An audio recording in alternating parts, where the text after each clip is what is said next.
नमस्कार, स्वागत है मित्रों आप सभी का आपके अपने ही पसंदीदा YouTube channel Dharmendra academy.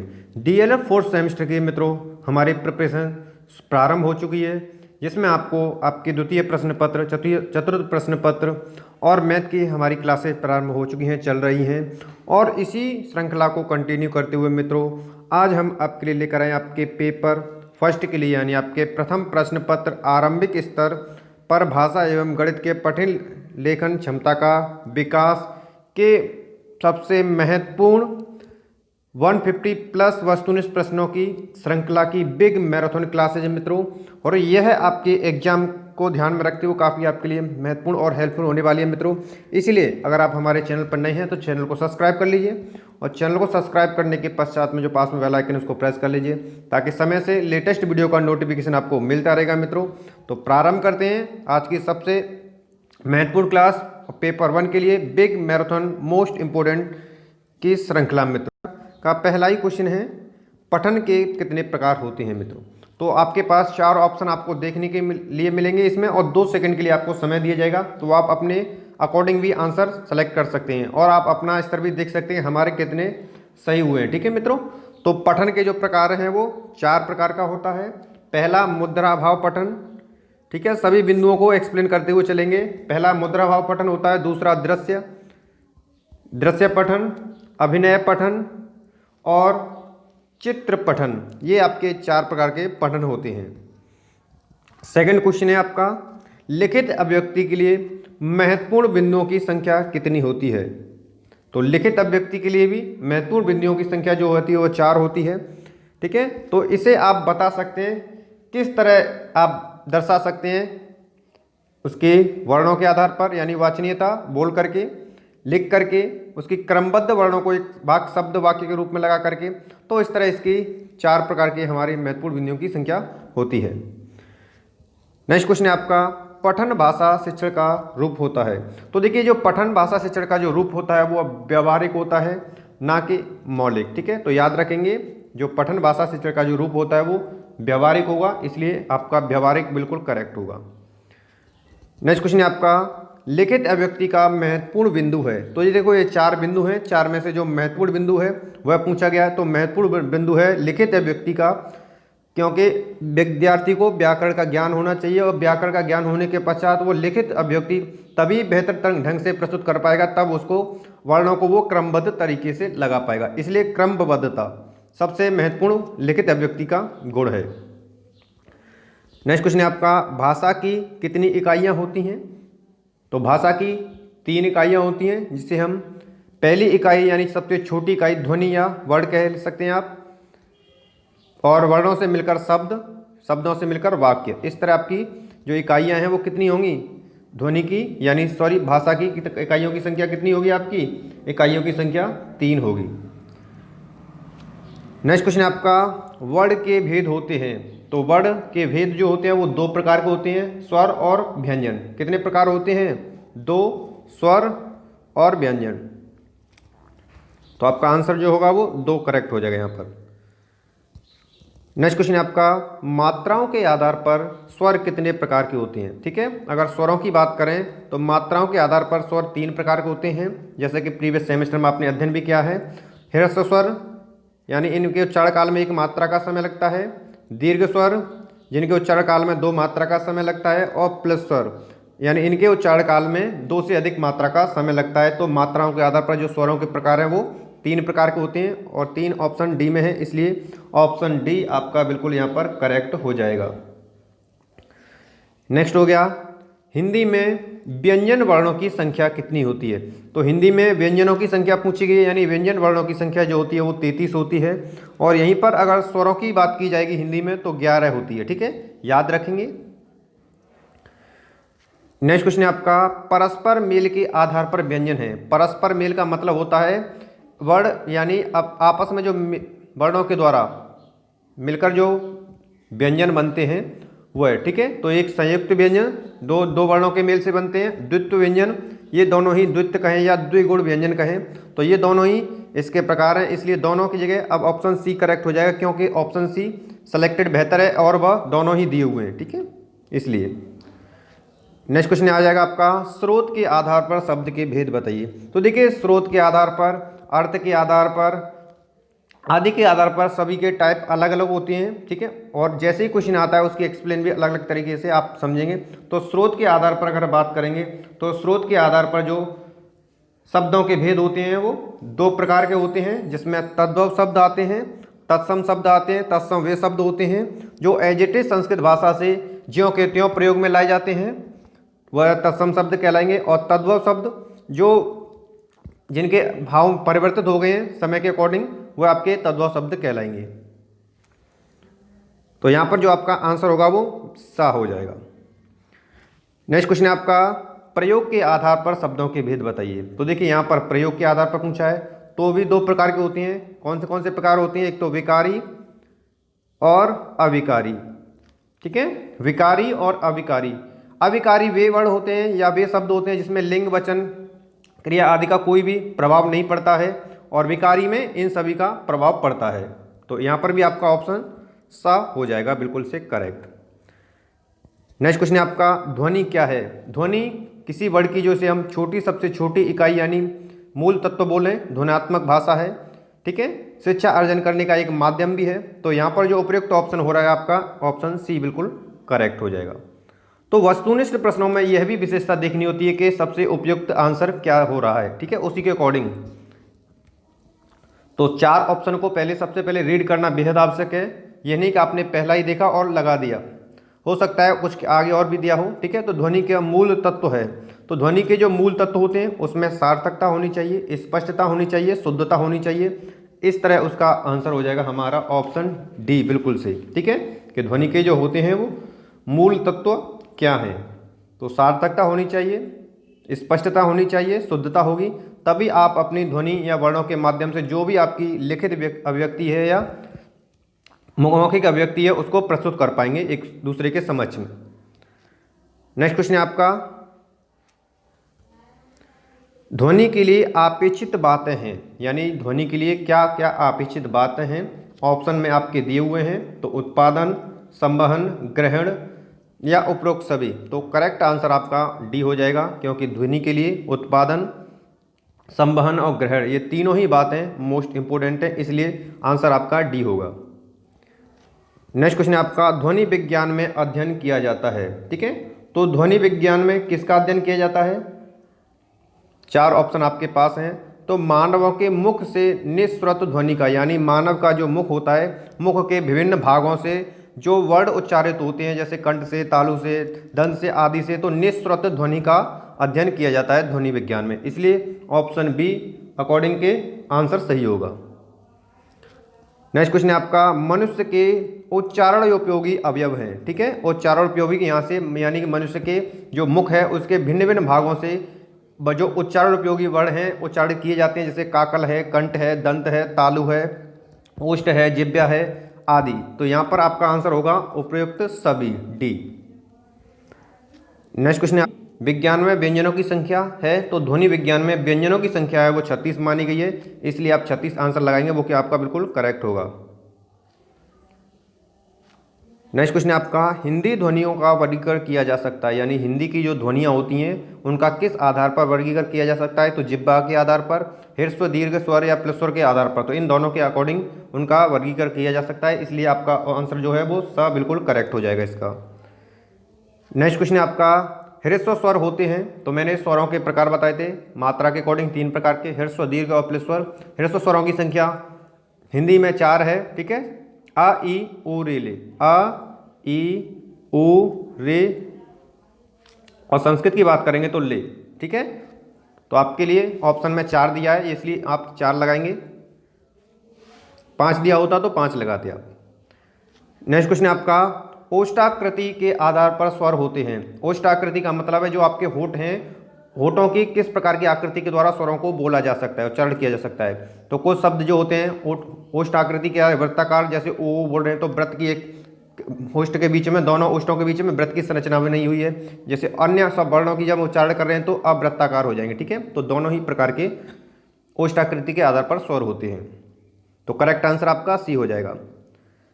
Next question है आपका, उच्चारण के आधार पर स्वर होते हैं। तो उच्चारण के अगर आधार पर बात करेंगे तो अनुनासिक स्वर होते हैं और निरानुनासिक स्वर होते हैं, यानी जिनमें मुख के भाग के साथ नाक के स्वर की भी नासिक से भी उच्चारित होते हैं। ठीक है, जैसे यम गणनम, यानी वर्णों के पंचमाक्षर जो हैं वो आपके अनुनासिक स्वर होंगे, और इनको छोड़ करके जो निरानुनासिक होंगे, यानी जिसमें नासिक की आवश्यकता नहीं पड़ेगी। तो यहाँ पर आपका आंसर क्या होगा, सा हो जाएगा, और वह दोनों बिल्कुल करेक्ट हो जाएगा आंसर। नेक्स्ट क्वेश्चन है आपका, किसके बिना व्यंजन का उच्चारण संभव नहीं है। ठीक है, तो मैंने आपको बताया था व्यंजनों की जो मात्रा होती है वो आदि मात्रा व्यंजनम च अर्धमात्रकम। ठीक है, स्वर जो होते हैं वो उनको सपोर्ट करते हैं, तो बिना स्वरों के वह व्यंजनों को उच्चारित नहीं किया जाएगा। ठीक है, तो याद रखेंगे, जबकि स्वरों की पूर्ण मात्रा होती है, इसलिए स्वरों की सहायता से ही व्यंजनों का अस्तित्व है, यानी कि स्वर हैं तो व्यंजन है। अदरवाइज व्यंजनों का अस्तित्व इतना ही है कि सिर्फ वह आदि मात्रा के होते हैं। ठीक है, जब तक स्वर उसके साथ नहीं मिलेगा वह उच्चारण नहीं किया जाएगा, इसलिए बिना व्यंजन का उच्चारण संभव नहीं है जब तक स्वर नहीं मिलेंगे। तो यहाँ पर स्वर क्या है, आ। ठीक है, तो आपका करेक्ट आंसर हो जाएगा। नेक्स्ट क्वेश्चन है आपका, ध्वनियों के उच्चारण में होने वाले यत्न को प्रयत्न कहा जाता है। ये होते हैं, ठीक है, यानी मुख के भिन्न भिन्न भागों से जो हम वर्णों को उच्चारण करने का प्रयास करते हैं, यत्न करते हैं, वही आपके प्रयत्न कहलाते हैं। और प्रयत्न जो होते हैं हमारे दो प्रकार के होते हैं, बाह्य प्रयत्न और अंतः प्रयत्न। ठीक है, तो याद रखेंगे ये भी। तो स्वर तंत्र में कंपनी से, श्वास की मात्रा से, जिह्वा तथा अन्य अवयवों द्वारा विविध प्राप्त यत्न से। तो यहाँ पर आपका जो आंसर आएगा डी बिल्कुल करेक्ट हो जाएगा। ठीक है,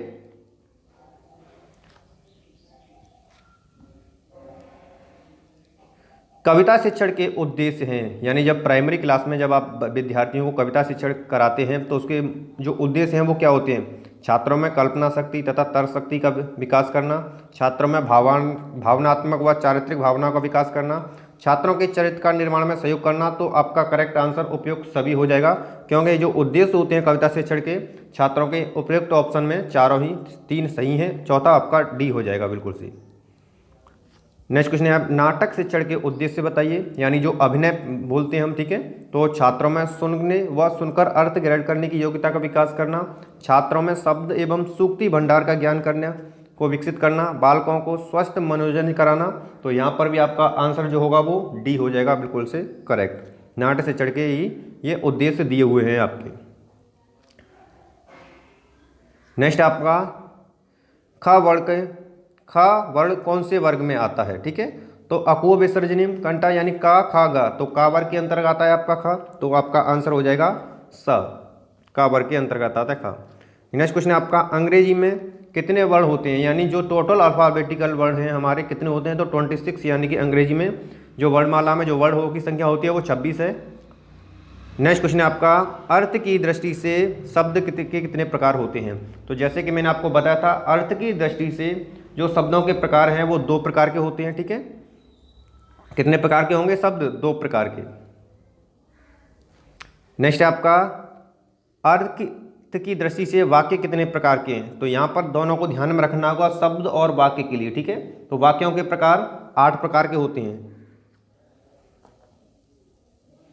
नेक्स्ट क्वेश्चन आ जाएगा, प्रयत्न कितने प्रकार के होते हैं। तो प्रयत्न मैंने आपको बताया था, यानी किसी भी वर्ण को उच्चारित करते समय मुख के भागों से, विभिन्न भागों से जो यत्न किए जाते हैं, जो प्रयास किए जाते हैं, वही आपका प्रयत्न कहलाता है। प्रयत्न 2 प्रकार के होते हैं, अंतः प्रयत्न और बाह्य प्रयत्न। ठीक है, अंतः प्रयत्नों की संख्या 5 होती है, बाह्य प्रयत्नों की संख्या 11 होती है। नेक्स्ट है, य र ल व व्यंजन है, तो य व र ल व्यंजन अंतस्थ, तो ये अंतस्थ व्यंजन है। ठीक है, स स सह आपके ऊष्म व्यंजन है, और स्पर्श व्यंजन कादियो माँ बसाना, का से लेकर के माँ तक के आपके वर्ड जो होते हैं वो स्पर्श व्यंजन कहे जाते हैं। नेक्स्ट क्वेश्चन है आपका, वर्णों के समूह को कहते हैं। तो वर्णों के एक व्यवस्थित समूह आपका वर्णमाला कहलाता है, इसलिए आपका आंसर भी वर्णमाला हो जाएगा, यहाँ पर बिल्कुल से करेक्ट हो जाएगा। नेक्स्ट क्वेश्चन है आपका, वर्णों के सार्थक समूह को, यानी सार्थक का अर्थ होता है यानी ऐसे वर्ण जिनका अर्थ हो। ठीक है, तो सार्थक समूह को क्या कहेंगे, तो वर्णों का जो सार्थक समूह होता है वह आपका शब्द कहलाएगा। ठीक है, क्योंकि जब तक शब्द क्या होता है, शब्द का अर्थ होगा, जब तक वर्णों के एक सार्थक अर्थ नहीं होगा तो शब्द बन ही नहीं सकता। ठीक है, इसलिए शब्द इसका कहलाएगा बिल्कुल करेक्ट आंसर। नेक्स्ट क्वेश्चन है आपका, पाठशाला शब्द है तो पाठ प्लस शाला यानी ये दो शब्दों से मिलकर बना है, इसलिए ये क्या हो गया, एक यौगिक शब्द हो गया। क्या हो गया, ये यौगिक शब्द हो गया। रचना के अनुसार वाक्य कितने प्रकार के होते हैं, तो रचना के अकॉर्डिंग पूछे गए तो ये भी आपको ध्यान में रखना है। तो रचना के अकॉर्डिंग वाक्यों के प्रकार वो जो होते हैं वो 3 प्रकार के होंगे। ठीक है, कितने प्रकार होंगे, रचना के अकॉर्डिंग वाक्यों के प्रकार आपके 3 होंगे। नेक्स्ट है आपके वाक्य के भाग हैं। वाक्य के भाग कितने पूछे गए हैं आपसे बताना है। तो उद्देश्य विधेय ये वाक्य के दोनों ही भाग होते हैं, इसलिए आपका ऑप्शन सी बिल्कुल से करेक्ट आंसर होगा यहाँ पर। नेक्स्ट क्वेश्चन है आपका,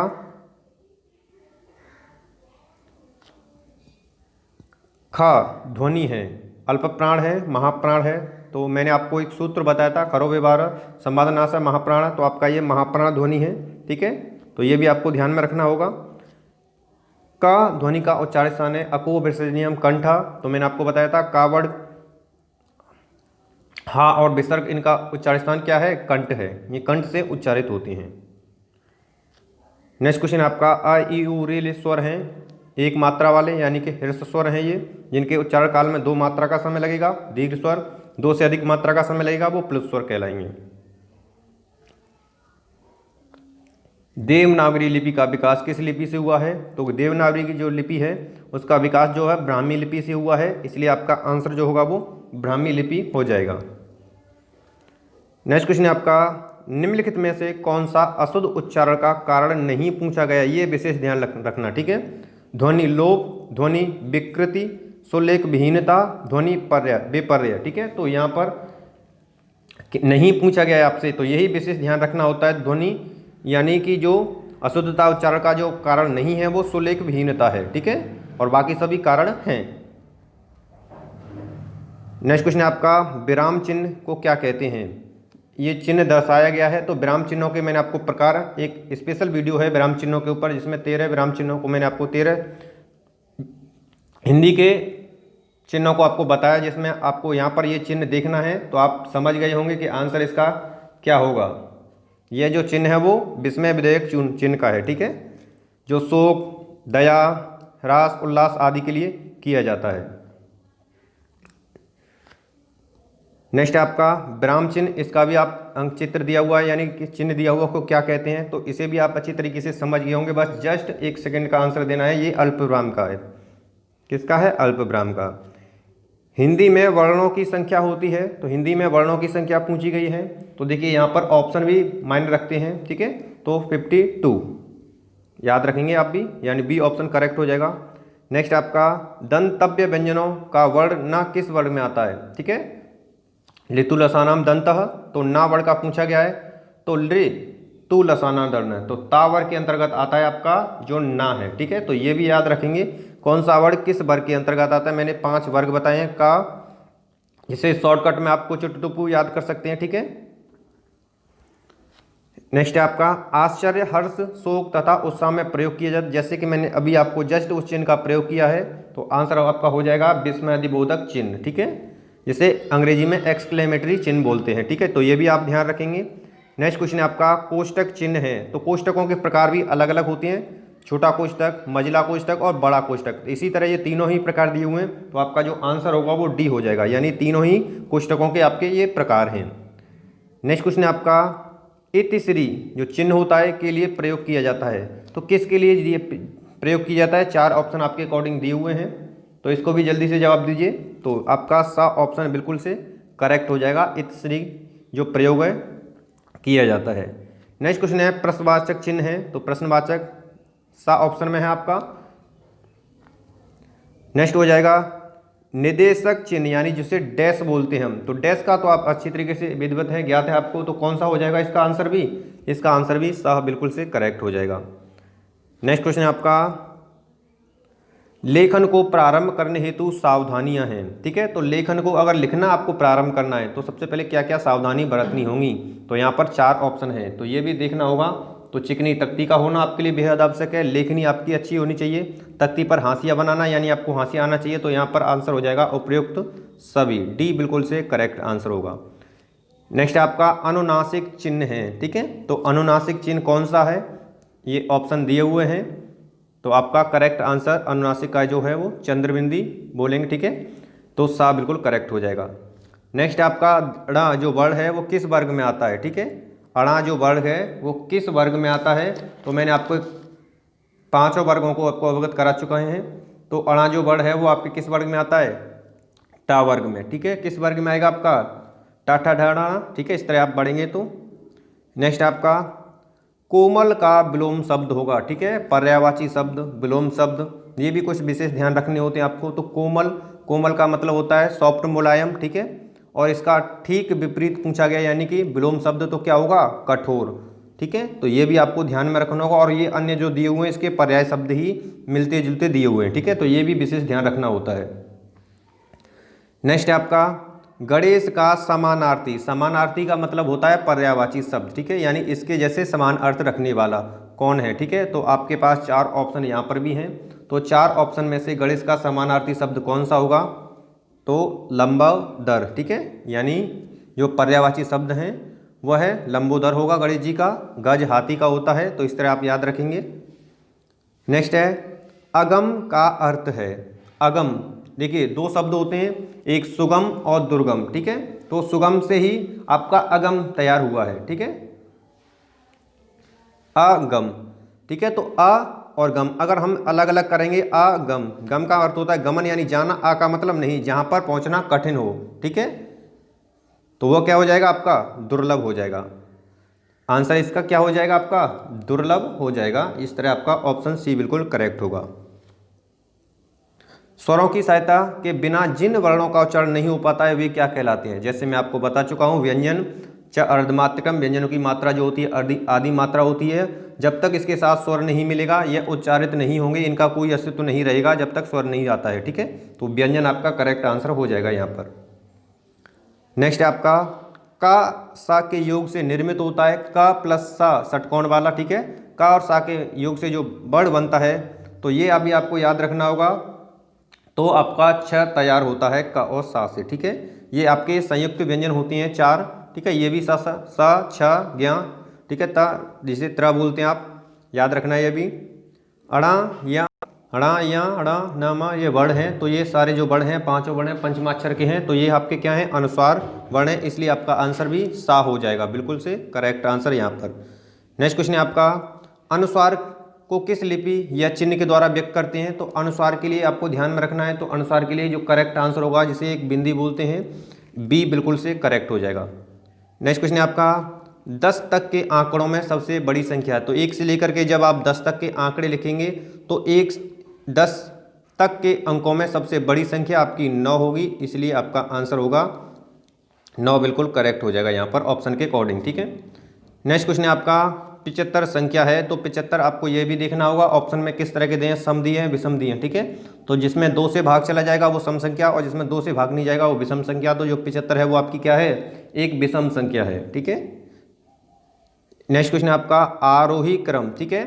आरोही और अवरोही ये यानी इंक्रीजिंग ऑर्डर और डिक्रीजिंग ऑर्डर को आपको ध्यान में रखना है। तो ये भी आप विशेष रूप से ध्यान रखेंगे। आरोही क्रम क्या होता है, यानी कि पहले छोटा आएगा फिर बड़ा फिर बड़ा फिर बड़ा, बढ़ता हुआ, ठीक है। और इसी तरह ये आपका ऑप्शन बी हो जाएगा। अवरोही क्या आएगा, बड़ा आएगा पहले फिर घटता हुआ क्रम, ठीक है। बढ़ता और घटता क्रम ये विशेष ध्यान रखने, ठीक है। कैसे याद रखेंगे, बड़ा आ रहा है तो बढ़ेंगे, अब छोटा आ रहा है तो घटेंगे हम, ठीक है। तो ये याद रख लिए। नेक्स्ट है आपका गणित की मूल संक्रियाएं हैं, यानी मूल जो संक्रियाएं हमारी सबसे छोटी छोटी मूल संक्रिया क्या होती हैं, जोड़ना, घटाना, गुणा करना, भाग करना, ठीक है। तो ये आपका इस तरह अकॉर्डिंग ऑप्शन के सी बिल्कुल से करेक्ट हो जाएगा यहाँ पर भी आंसर।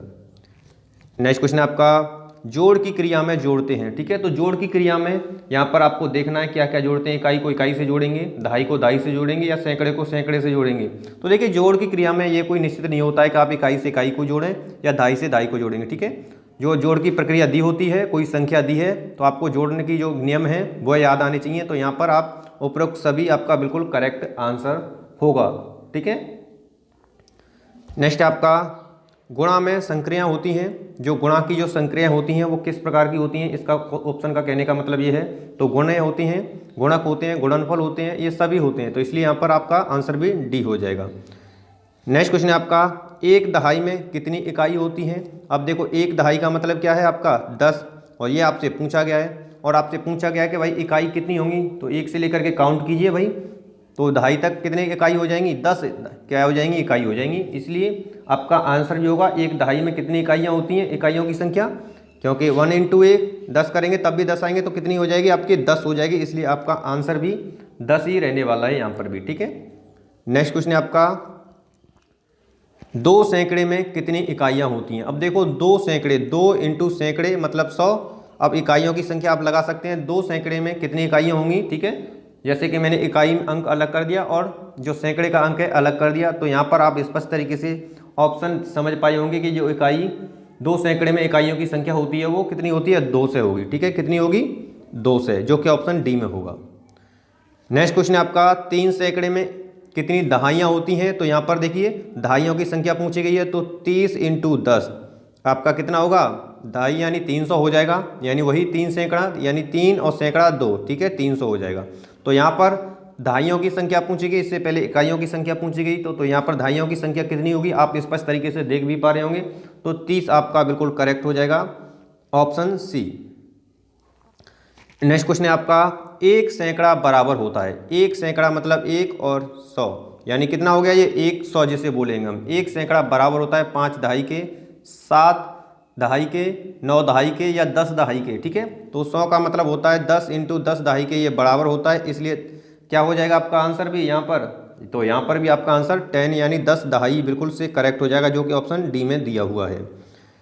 नेक्स्ट क्वेश्चन है आपका, 134 में इकाई का अंक कौन सा है। तो देखिए इकाई अंक पहला, दहाई, सैकड़ा, इस तरह आप काउंट करते हैं, ठीक है। तो यूनिट डिजिट जिसे बोलते हैं वो आपको ज्ञात होनी चाहिए। तो इकाई अंक में यहाँ पर कौन सा अंक है, इकाई का पहला अंक है आपका इकाई। इकाई का मतलब है आपके पीछे से गिनना प्रारंभ करेंगे, इकाई अंक, दहाई अंक और सैकड़ा, हज़ार, 10,000, लाख, 10 लाख, इस तरह आप यूनिट डिजिट ज्ञात करेंगे, ठीक है। तो यहाँ पर आंसर आपका 4 हो जाएगा बिल्कुल से करेक्ट। तो 4 किस ऑप्शन में दिया हुआ है, सा में। नेक्स्ट क्वेश्चन है आपका, 84 में कितनी इकाइयां हैं। तो देखिए जो संख्या दी हुई है उसमें इकाइयों की संख्या पूछी गई है, तो आप एज इट इज लिख दीजिए, ठीक है, क्योंकि उतनी ही इकाइयां होती हैं, ठीक है, जो भी संख्या दी जाएगी। तो डी ऑप्शन बिल्कुल करेक्ट हो जाएगा। अब 38 में कितनी दहाइयां हैं। तो 38 में आप दहाइयां देखनी है। तो देखिए 38 को अगर हम 30 + 8 लिखेंगे तो दहाइयों की संख्या कितनी हो जाएगी। इसको 30 को अगर हम दहाइयों में चेंज करेंगे तो 10 × 3, तो कितनी दहाइयाँ आ गई हैं आपकी, 3 दहाई आ गई, ठीक है। क्योंकि इसमें कोई दहाई नहीं है इसलिए इसको काउंट नहीं किया जाएगा। क्यों, क्योंकि क्वेश्चन में दहाई पूछा गया है, इसलिए ऑप्शन बी बिल्कुल से यहाँ पर भी आपका करेक्ट आंसर होगा। नेक्स्ट क्वेश्चन है आपका, 10 इकाई के योग को कहते हैं। 10 इकाई के योग को क्या कहा जाएगा, ठीक है। तो 10 इकाई का योग यानी 10 और इकाई का योग यानी × 1, तो ये क्या कहा जाएगा आपका, दहाई ही कहा जाएगा। तो इसे भी आप याद रखेंगे, जो कि दहाई ऑप्शन सी में है, इसलिए सी हो जाएगा बिल्कुल करेक्ट आंसर। नेक्स्ट है आपका, 10 दहाइयों के योग को कहा जाता है। यानी जब 10 दहाइयों को जोड़ा जाएगा, यानी 10 + 10 + 10 करके इस तरह 10 दहाइयों को जोड़ा जाएगा, 10 कर करके 10 बार, तो आप बता पाएंगे कि ये क्या बन जाएगा, एक सैकड़ा बन जाएगा, ठीक है। तो सैकड़े का मतलब क्या होता है, 100। तो यहाँ पर ऑप्शन में सैकड़ा दिया हुआ, तो आप सैकड़े के अकॉर्डिंग आंसर देंगे, तो एक सैकड़ा यानी कि सैकड़ा हो जाएगा यहाँ पर, ठीक है। नेक्स्ट क्वेश्चन है आपका, हिंदी में स्वर होते हैं। तो हिंदी में स्वरों की संख्या कितनी होती है, गुड, 11 संख्या होती है। नेक्स्ट आपका, मनुष्य के उच्चारणोपयोगी अवयव हैं। तो मनुष्य यानी वर्णों को कहाँ कहाँ से उच्चारित करता है, मुख्य के भिन्न भिन्न भागों से, जिसमें काकल आता है, कंठ आता है, दंत है, तालु है, ओष्ठ है, आदि के द्वारा उच्चारित होता है। तो यहाँ पर आंसर आपका डी हो जाएगा। नेक्स्ट क्वेश्चन है आपका, ध्वनि विज्ञान में अध्ययन किया जाता है। तो ध्वनि विज्ञान में मैंने आपको बताया था कि ध्वनि विज्ञान जो होती है वह आपके मानव के मुख से निकली हुई ध्वनियों का, भिन्न भिन्न भागों से निकली हुई ध्वनि का अध्ययन करती है, इसलिए ऑप्शन बी बिल्कुल करेक्ट हो जाएगा। नेक्स्ट क्वेश्चन है आपका, ओष्ठाकृति के आधार पर स्वर होते हैं। तो ओष्ठाकृति यानी जब स्वरों को आप बोलेंगे तो जो दोनों ओष्ठ यानी कि होठ होते हैं आपके, तो वह किस प्रकार की आकृति बनाते हैं। तो जैसे कोई स्वर होते हैं जो वृत्ताकार आकृति बनाते हैं, जैसे ओ, ऊ, ये सारे वृत्ताकार आकृति के बनाएंगे, और इनको छोड़ करके जो क्या आएंगे, अब वृत्ताकार आकृति बनाएंगे। तो यहाँ पर आंसर आपका और बात दोनों हो जाएगा, यानी कि आंसर बिल्कुल से करेक्ट होगा। नेक्स्ट क्वेश्चन है आपका, व्यंजनों को उच्चारण की दृष्टि से बांटा गया है। यानी जो व्यंजन होते हैं उनको उच्चारण की दृष्टि से कितने भागों में बांटा गया है, ठीक है। तो मैं आपको बता चुका हूं, व्यंजनों को उच्चारण की दृष्टि से 3 भागों में बांटा गया है, ठीक है। कितने भागों में बांटा गया है, 3 भागों में। नेक्स्ट क्वेश्चन है आपका, ध्वनियों के उच्चारण में होने वाले यत्न को प्रयत्न कहा जाता है, यह होते हैं। ठीक है, तो देखिए मैंने आपको बताया था कि ध्वनियों ये प्रयत्न होता है यानी मुख के विभिन्न भागों से जब वर्ण को उच्चारित करते समय जो हमारे द्वारा जो प्रयत्न यत्न किया जाता है वही प्रयत्न होते हैं। प्रयत्न दो प्रकार के होते हैं, अभ्यंतर प्रयत्न और बाह्य प्रयत्न। ठीक है, स्वर में तंत्री में कंपन से, श्वास की मात्रा से, जिह्वा तथा अन्य अवयवों के द्वारा। तो यहाँ पर ऑप्शन में अगर देखा जाए तो उपयुक्त सभी बिल्कुल आपका आंसर करेक्ट हो जाएगा यहाँ पर। नेक्स्ट है आपका, निम्न में दंत व्यंजन है। ठीक है, तो मैंने आपको बताया था, ट्रिक बताई थी क्या, लेतु लसानाम दंतः। ठीक है, लेतु लसानाम दंतः। तो लेतु ता का मतलब है तावर्ग, तावर्ग में कौन सा आता है, ता था दाना ना। ठीक है, ता था दाना, तो यहाँ पर क्या आ रहा है, न आ रहा है, तो न आपका क्या हो जाएगा, दंत से उच्चारित होने वाला वर्ण हो जाएगा। ठीक है, बाकी का कंठ से होता है, चा इचु लसानाम तालु, और ण नासिक से। आश्चर्य, हर्ष, शोक, उत्साह इत्यादि व्यक्त करने के लिए मैंने बताया था एक्सक्लेमेटरी चिन्ह यानी विस्मय अधिबोधक चिन्ह का प्रयोग किया जाता है। ठीक है, तो ऑप्शन डी बिल्कुल करेक्ट हो जाएगा। नेक्स्ट आपका, ड वर्ड किस वर्ग में आता है, तो ये जो ड वर्ड है वो टाठा डाना, तो ये टा वर्ग में आता है, टावर के अंतर्गत आएगा। नेक्स्ट है आपका जो संख्या दी हुई है तो ये संख्या जो दी हुई है कैसी है, जो 3 दी हुई है वो क्या है, आपकी एक विषम संख्या है। नेक्स्ट आपका अवरोही क्रम, इससे पहले मैंने आपको आरोही क्रम बताया था यानी इंक्रीजिंग और डिक्रीजिंग ऑर्डर। ठीक है, इंक्रीजिंग का अर्थ होता है बढ़ता हुआ क्रम, डिक्रीजिंग का अर्थ होता है घटता हुआ क्रम। ठीक है, तो अवरोही, अब मैंने आपको ट्रिक भी बताई थी, आ रहा है तो बढ़ते हुए क्रम में चलेंगे आरोही में, अवरोही में तो क्या आएगा, घटते हुए क्रम में चलेंगे। तो घटता हुआ क्रम यहाँ पर आप देख पा रहे हैं 11 9 7 5 2, तो ऑप्शन फर्स्ट बिल्कुल से करेक्ट हो जाएगा। नेक्स्ट क्वेश्चन है आपका, भाग की संक्रिया होती है, तो भाग, भाज्य, भाजक और भागफल यानी ये तीनों ही उसके भाग होते हैं। इस तरह करेंगे तो इनके बिना भाजक की कोई जो संक्रिया है वो पूर्ण नहीं हो पाएगी अगर एक की भी अनुपस्थिति है तो। ठीक है, तो यहाँ पर आपका आंसर जो होगा वो क्या होगा, उपयुक्त सभी बिल्कुल से करेक्ट हो जाएगा। नेक्स्ट क्वेश्चन है आपका, भाषा शिक्षण के पक्ष हैं पठन, लेखन, व्याकरण और उपयुक्त सभी। ठीक है, तो भाषा शिक्षण के जो पक्ष हैं वो उपयुक्त सभी हो जाएंगे। ठीक है, नेक्स्ट क्वेश्चन है आपका, भाषिक अज्ञानता संबंधी समस्या है यानी भाषा की अज्ञानता, लिपि संबंधी अज्ञानता, व्याकरण का अपर्याप्त ज्ञान होना, सही विराम चिन्हों के प्रयोग का अभाव होना, तो ये तीनों ही भाषा की अज्ञानता को दर्शाते हैं। ठीक है, तो ऑप्शन डी बिल्कुल करेक्ट हो जाएगा, उपयुक्त सभी। नेक्स्ट क्वेश्चन है आपका, 99 में दहाई है। ठीक है, तो 99 में दहाइयों की संख्या पूछी गई, तो दहाई कैसे निकालेंगे आप, यानी जब 90 + 9 कर देंगे इसको, देखो बिल्कुल से बेसिक लेवल से, तो 90 में कितनी दहाइयों की संख्या है, 9 × 10, दहाइयों की संख्या पूछी गई है तो उतने से मल्टीप्लाई कर दो, तो कितनी दहाइयाँ हुई आपकी, क्योंकि यहाँ पर तो दहाई बनी ही नहीं है भाई, तो दहाइयों की संख्या क्या हो जाएगी आपकी, सा ऑप्शन बिल्कुल से, यानी कि दहाइयों की संख्या कितनी होगी आपकी, 9 हो जाएगी। ठीक है,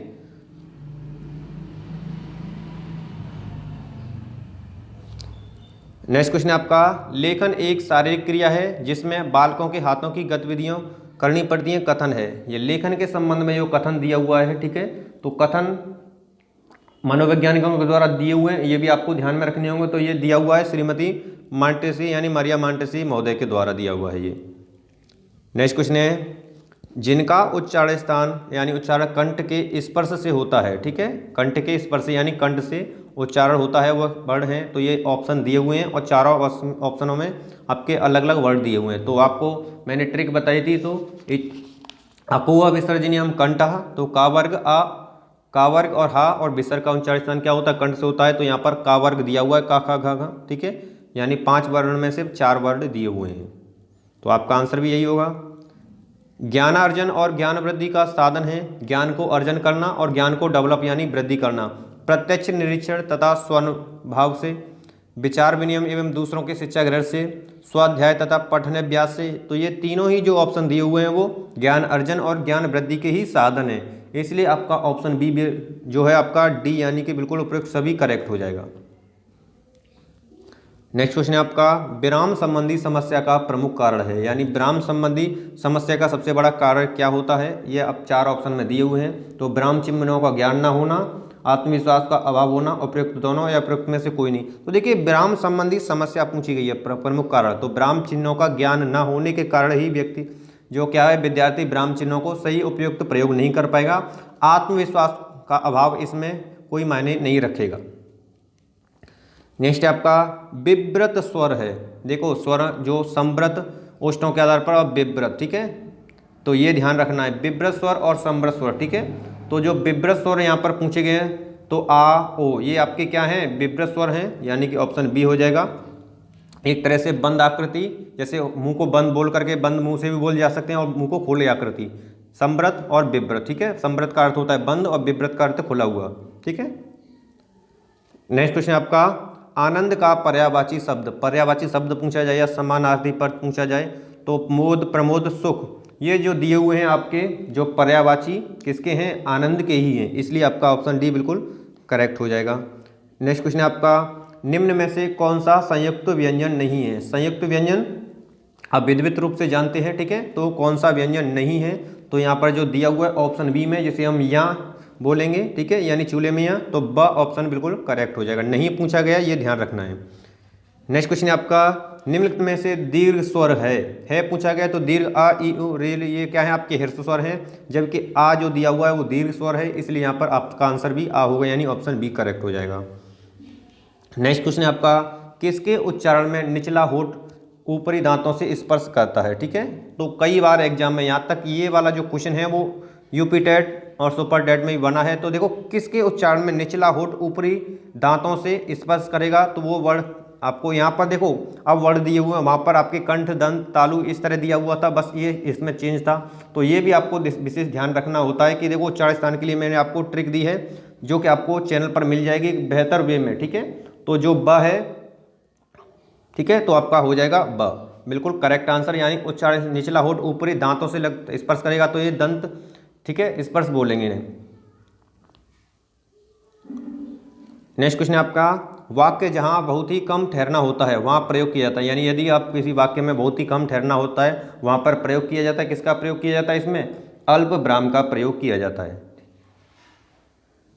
नेक्स्ट क्वेश्चन आपका 4328 में दहाई वाली संख्या है, ठीक है, तो जब संख्या को गिनेंगे हम इकाई 8, दहाई 2 हो जाएगी, सैकड़ा 3 हो जाएगा, हजार में 4 आ जाएगा, ठीक है। तो इस तरह जब आप काउंट करेंगे तो यहाँ पर पूछा गया है जो भी पूछा गया हो, यहाँ पर दहाई पूछा गया तो दहाई के लिए क्या अंक है आपका 2 होगा, तो 2 किस ऑप्शन में है आपके, ऑप्शन फर्स्ट में ही, इसलिए फर्स्ट ऑप्शन बिल्कुल करेक्ट हो जाएगा।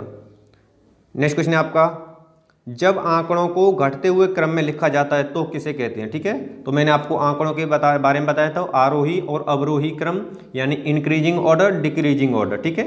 तो ये समझ में आ गया।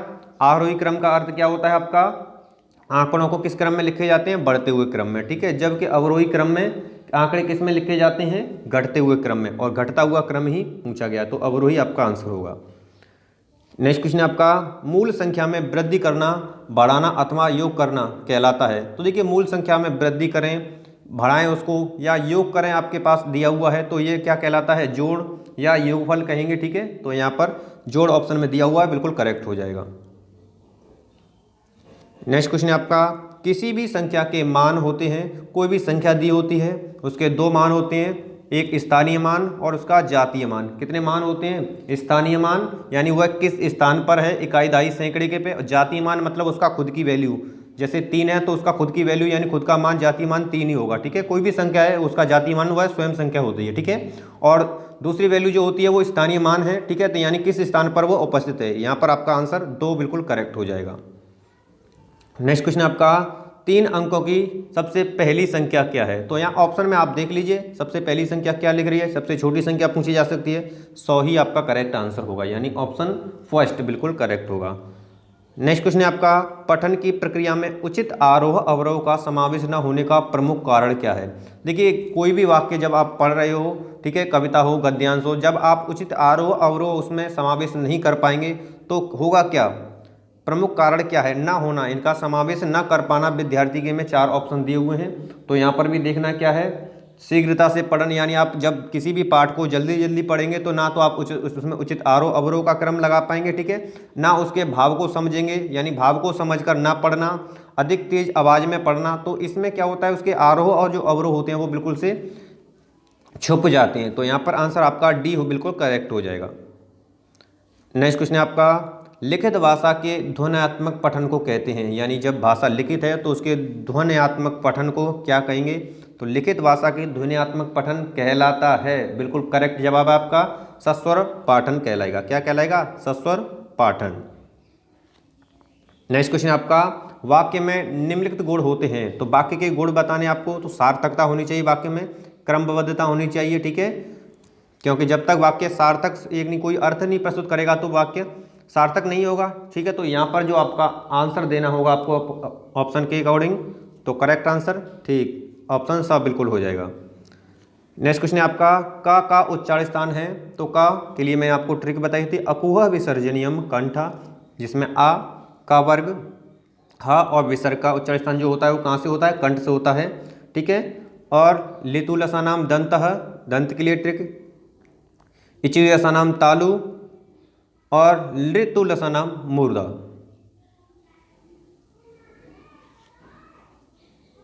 इच्छा शब्द का पर्यायवाची कहें या समानार्थी कहें, ठीक है। तो इच्छा, आशा, स्पृहा, अभिलाषा, उपयुक्त सभी। तो बिल्कुल करेक्ट आंसर आपका सही है, डी आंसर इसका सही हो जाएगा। यही क्या है? इसके समानार्थी यानी पर्यायवाची शब्द हैं।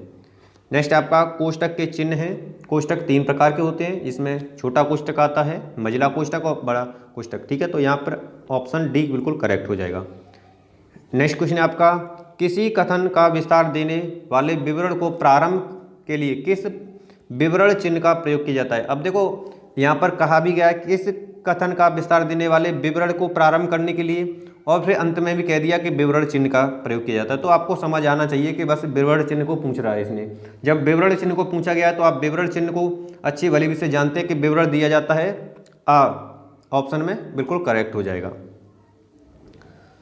शुद्ध शब्द है, ठीक है, कुछ शब्द अशुद्ध दिए होते हैं और शुद्ध दिए होते हैं, एक शब्द जो करेक्ट होगा। तो यहाँ पर कई बार एग्जाम्स में ये बना है और हर बार मोस्ट इंपोर्टेंट है, उज्ज्वल को शुद्ध शब्द आपको बताना है, ठीक है। तो यहाँ पर अपना देखिए जरा कितने समय में आप बिल्कुल करेक्ट, आपका डी आंसर बिल्कुल करेक्ट हो जाएगा, उज्ज्वल का सही शुद्ध उच्चारण जो है। जिन स्वरों का उच्चारण करते समय मुख पूरी तरह खुला रहता है यानी विव्रत, क्या कहलाएंगे वो? विव्रत। जैसे मैंने संवृत स्वर बताए थे और विव्रत यानी जो मुख के बंद आकृति के द्वारा भी बोले जा सकते हैं, ठीक है। और विव्रत का मतलब जो मुंह को बिना खोले हुए नहीं है, यानी जब तक मुंह नहीं खुलेगा तो वो बोले नहीं जाएंगे, ठीक है। तो ये क्या कहलाएंगे आपके? तो आंसर भी आपका विव्रत होगा यानी बी होगा। संवृत और विव्रत का अर्थ समझ चुके हैं आप। संवृत का अर्थ होता है बंद आकृति और विव्रत का खुली आकृति। इस तरह आप समझ पाएंगे तब भी आप बिल्कुल करेक्ट जवाब देंगे। शब्द की विशेषताएं हैं, तो शब्दों की क्या क्या विशेषताएं हैं तो यह भी देखनी होती हैं। शब्दों के मेल से वाक्य बनता है, बिल्कुल सही जवाब है भाई। वाक्यों के प्रयोग में किए गए शब्द पद कहलाते हैं, ठीक है। शब्दों के बिना भाषा का कोई अस्तित्व नहीं है, ये भी ठीक है। तो यहाँ पर आंसर आपका जब तीनों ही ठीक है तो उपयुक्त सभी हो जाएगा। नेक्स्ट क्वेश्चन है आपका, दी हुई संख्या का अवरोही क्रम है, ठीक है। आरोही और अवरोही क्रम में आपको बता चुका हूं। आरोही क्रम क्या होता है आपका?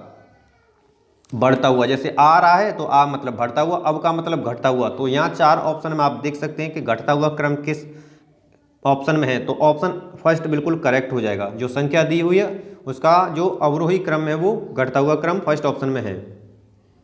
नेक्स्ट क्वेश्चन है आपका, संख्या 5 को 0 से गुणा करने पर गुणनफल प्राप्त होगा। देखिए किसी भी संख्या में यदि 0 से गुणा किया जाता है तो क्या प्राप्त होता है? हमें 0 ही प्राप्त होगा, इसलिए ऑप्शन आ बिल्कुल करेक्ट हो जाएगा।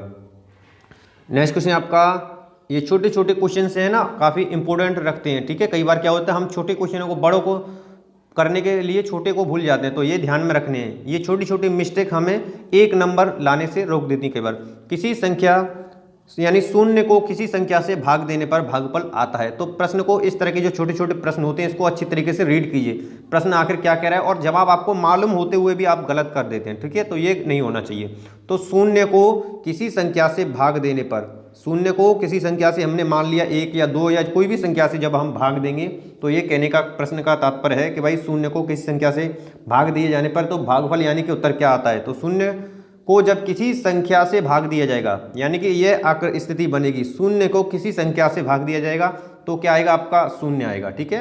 क्या आएगा आपका? 0 आएगा। और यहीं पर अगर मैं इसको थोड़ा और विपरीत कर दूं, उल्टा कर दूं, यानी किसी संख्या में यदि 0 से भाग दिया जाता है, ठीक है, मान ली मैंने संख्या 1 ले लो, 2 ले लो, तो किसी संख्या में यदि 0 से भाग दिया जाता है तो इसको हम डिफाइन नहीं कर सकते, यानी कि क्या आएगा आपका, फिर अनंत आएगा। ठीक है, ये दोनों चीज़ें विशेष ध्यान रखना, मोस्ट इंपोर्टेंट है। नेक्स्ट क्वेश्चन है आपका, पुस्तक प्रेस कारखाने में पिछले वर्ष में 39,789 तथा वर्तमान वर्ष में 46,759 पुस्तकें छापकर तैयार हुई, तो कुल कितनी पुस्तकें छपी? तो आपको क्या करना होगा, आप इसको लेकर संख्या को लेकर बैठोगे, इसको लेकर के बैठोगे, दोनों को फिर काउंट करोगे। तो ये काउंट करने से बेहतर है, जब भी वस्तुनिष्ठ प्रश्न इस तरह के दी हों तो आप सिर्फ इकाई अंक को ही ज्ञात कीजिए। तो 9 और 9 18। ठीक है, जब दो शब्द अगर मेल करते हैं तो आगे बढ़ेंगे, हम दहाइयों को जोड़ेंगे, अदरवाइज आप एक ही में क्लियर हो जाएगा। तो देखो 9 और 9 को हमने जोड़ा तो क्या आया, 18, यानी इकाई अंक 8 आना चाहिए। अब यहाँ पर आप देख लो कि किस ऑप्शन का भाई इकाई अंक 8 है, तो आपको मात्र कुछ सेकंड लगेंगे, इसको ज़्यादा समय नष्ट नहीं करने, क्वेश्चन में इतना समय नहीं है हमारे पास होगा वस्तुनिष्ठ करने के लिए कि भाई हम इसको जोड़ेंगे फिर पूरा योगफल लिखेंगे, हमें योगफल पूछा ही नहीं है, हमें तो सिर्फ अपनी ट्रिक से करेंगे ना। ठीक है, तो आपका ऑप्शन जो है बी में इकाई अंक में 8 है, बस मात्र 1 सेकंड में हो जाएगा, सभी को जोड़ने की आवश्यकता नहीं पड़ेगी आपको। नेक्स्ट क्वेश्चन है आपका, एक सैकड़े में कितनी दहाइयाँ होती हैं? ठीक है, एक सैकड़े में, एक सैकड़े का अर्थ क्या होता है, 100। 100 में दहाइयों की संख्या पूछी गई, 10 × 10, तो कितनी दहाइयाँ बनी भाई, 10 दहाइयाँ बनी। तो 10 किस ऑप्शन में है, ऑप्शन में आप देख सकते हैं कि 10 किस ऑप्शन में है, ऑप्शन बी में है। नेक्स्ट क्वेश्चन है आपका, लेखन की अशुद्धियों को दूर करने का उपाय है, यानी जब आपके लेखन में अशुद्धियां हैं तो उसका उपाय क्या करना चाहिए, 12 कड़ी का अभ्यास करना चाहिए। ठीक है, व्याकरण का समुचित ज्ञान आपको लेना चाहिए, उच्चारण की स्पष्टता होनी चाहिए। तो यहाँ पर अगर देखेंगे सभी ऑप्शन को तो उपयुक्त सभी बिल्कुल करेक्ट आंसर हो जाएगा आपका। नेक्स्ट क्वेश्चन आपका, पठन का महत्व है। पठन का महत्व है ज्ञान अर्जन के लिए, यानी ज्ञान सीखने के लिए भी है। ठीक है, मनोरंजन के लिए भी, समाचारों को पढ़ने के लिए, उपयुक्त सभी। तो यहाँ पर आंसर भी आपका उपयुक्त सभी हो जाएगा। जो पठन का जो ऑप्शन दिए हुए उनके आधार पर जो महत्व है वो उपयुक्त सभी बिल्कुल से करेक्ट आंसर है। नेक्स्ट है यवरलवा व्यंजन है, तो यवरला मैंने आपको बताया था अंतस्थ व्यंजन। ठीक है, कि कौन से अंतस्थ व्यंजन, जो कि ऑप्शन बी है। स्पर्श व्यंजन का से लेकर के माँ तक के होते हैं, उस व्यंजन स स सह। संयुक्त व्यंजन छ स्र त्र। ठीक है, स ये चार आपके संयुक्त व्यंजन होते हैं, तो ये भी आपको ध्यान में रखनी है। च वर्ग का उच्चारण स्थान है इचु ऐसा नाम तालु, तो तालु से उच्चारण होंगे, यानी ऑप्शन बी हो जाएगा। ठीक है, उच्चारण स्थान से मात्र 1 सेकंड में आप करोगे ट्रिक के माध्यम से। मैंने जो वीडियो है उच्चारण स्थान के लिए एक स्पेशल डेडिकेट वीडियो है, आप उसे चैनल पर जाकर के देख लीजिए। अंग्रेजी में स्वरों की संख्या पूछी गई है, तो देखिए कुल वर्णों की, अल्फाबेटिकल वर्णों की संख्या पूछी जाएगी तो 26 लगाओगे आप। ठीक है, लेकिन स्वरों की संख्या जब पूछी जाएगी तो ए ई आई ओ यू यानी कितने होते हैं, 5 स्वर होते हैं, अन्य क्या होते हैं, जिसे हम क्या कहेंगे, व्यंजन कहेंगे। ठीक है, तो ये भी आप ध्यान में रखेंगे, तो ऑप्शन सी यहाँ पर आपका आंसर हो जाएगा बिल्कुल करेक्ट। नेक्स्ट क्वेश्चन आपका, इतश्री के चिन्ह का प्रयोग किया जाता है, यानी इतश्री का जो चिन्ह है वो आपको बताना है, तो किस ऑप्शन में सही है इतश्री का चिन्ह जो है, डी ऑप्शन बिल्कुल करेक्ट है। नेक्स्ट क्वेश्चन है आपका, कमल का समानार्थी यानी कि पर्यायवाची शब्द नहीं है, ये आपको ध्यान में रखना होगा। पंकज, अनिल, सरोज, पद्म, 4 ऑप्शन में। ठीक है, तो नहीं वाले के लिए विशेष ध्यान देना होता है भाई कि नहीं कौन सा है। ठीक है, तो अनिल जो होता है यहाँ पर अगर अनल हो जाए, ठीक है, अनल और अनिल में आपका अंतर अच्छी तरीके से जानते हैं, तो अनिल जो है वो वायु का है, ना कि कमल का। नेक्स्ट है, वर्तनी की दृष्टि से शुद्ध शब्द है, तो वर्तनी की दृष्टि से पहले भी आ चुका है, क्वेश्चंस रिपीट हुआ है, तो आप ये भी बता सकते हैं। ठीक है, कौन सा करेक्ट होगा, तो आपका सही आंसर जो हो जाएगा वो सा हो जाएगा। कौन सा, उज्ज्वल सा वाला है जो बिल्कुल करेक्ट है। नेक्स्ट क्वेश्चन है आपका, संयुक्त व्यंजन जो ज्ञान दिया हुआ है जिस वर्ड से मिलकर बना है, तो ये किससे मिलकर बना है, ज और यहाँ से मिलकर के बना है, किससे, ज और यहाँ से, यानी कि ऑप्शन बी बिल्कुल करेक्ट हो जाएगा, जो संयुक्त व्यंजन ज्ञान है। हिंदी में वचन होते हैं, हिंदी में कितने वचन होते हैं, ठीक है, तो ये भी आपको ध्यान में रखना होता है, 2 ही वचन होते हैं, एक वचन और बहुवचन। ठीक है, संस्कृत में 3 वचन होंगे, एक वचन, द्विवचन और बहुवचन। नेक्स्ट क्वेश्चन है आपका, अवरोही क्रम। अवरोही समझ चुके हैं, अवरोही आरोही कई बार रिपीट हो चुका है और कई बार मैं एक्सप्लेन किया जा चुका हूं, और अब भी करूंगा कि आरोही का मतलब होता है अगर दीर्घ आ रहा है तो बढ़ता हुआ क्रम, अवरोही का अर्थ होता है घटता हुआ क्रम, यानी इंक्रीजिंग ऑर्डर और डिक्रीजिंग ऑर्डर। तो घटा हुआ क्रम आप इसमें देख सकते हैं किस में घट रहा है, किस ऑप्शन में, तो यहाँ पर तुरंत आप लगा देंगे और मात्र जस्ट 1 सेकंड में कह देंगे भाई आंसर बिल्कुल करेक्ट है। नेक्स्ट क्वेश्चन है आपका, 100 इकाई के समूह को कहते हैं। देखो 100 इकाइयों का जो समूह होता है उसको हम क्या कहते हैं, तो वही है, एक सैकड़ा कह लो या सैकड़ा कह लो। ठीक है, करेक्ट आंसर हो जाएगा बी, बिल्कुल से। नेक्स्ट क्वेश्चन है आपका, गणित की मूल संक्रिया क्या है? गणित की जो मूलभूत संक्रिया है वो जोड़ना, घटाना, गुणा, भाग करना, ठीक है। तो ये आपके सभी जो मूलभूत संक्रिया होती हैं, तो यहाँ पर अगर ऑप्शन को देखेंगे तो क्रम अ और व जो दिए हुए हैं दोनों, ठीक है, तो दोनों ही वाला करेक्ट हो जाएगा, यानी कि स ऑप्शन। नेक्स्ट है आपका, जोड़ की क्रिया में जोड़ते हैं इकाई को इकाई से, दाई को दाई से, सैकड़े को सैकड़े से, तो ऑप्शन के अकॉर्डिंग डी आपका सही हो जाएगा। गुणा की संक्रिया नहीं है, नहीं पूछा गया है, ठीक है, तो गुणा की संक्रिया में गुण, गुणक, गुणनफल ये तो गुणा की संक्रिया के हैं, जबकि जो शेष है वो इसकी संक्रिया में नहीं है, तो ये आपका आंसर हो जाएगा शेष। तो उम्मीद करता हूं मित्रों कि हमारे द्वारा जो आपके प्रथम प्रश्न पत्र के द्वारा की जो वस्तुनिष्ठ प्रश्नों की श्रृंखला आपके लिए लगाई गई है वो काफ़ी महत्वपूर्ण और इम्पोर्टेंट रही होगी आपके लिए। और वीडियो पसंद है तो मोर देन लाइक और शेयर तो बनता ही है मित्रों। चैनल को सब्सक्राइब नहीं किया तो चैनल को सब्सक्राइब कर लीजिए, ताकि समय से लेटेस्ट वीडियो का नोटिफिकेशन आपको मिलता रहेगा। मिलते हैं नेक्स्ट वीडियो के साथ, तब तक के लिए नमस्कार, धन्यवाद मित्रों।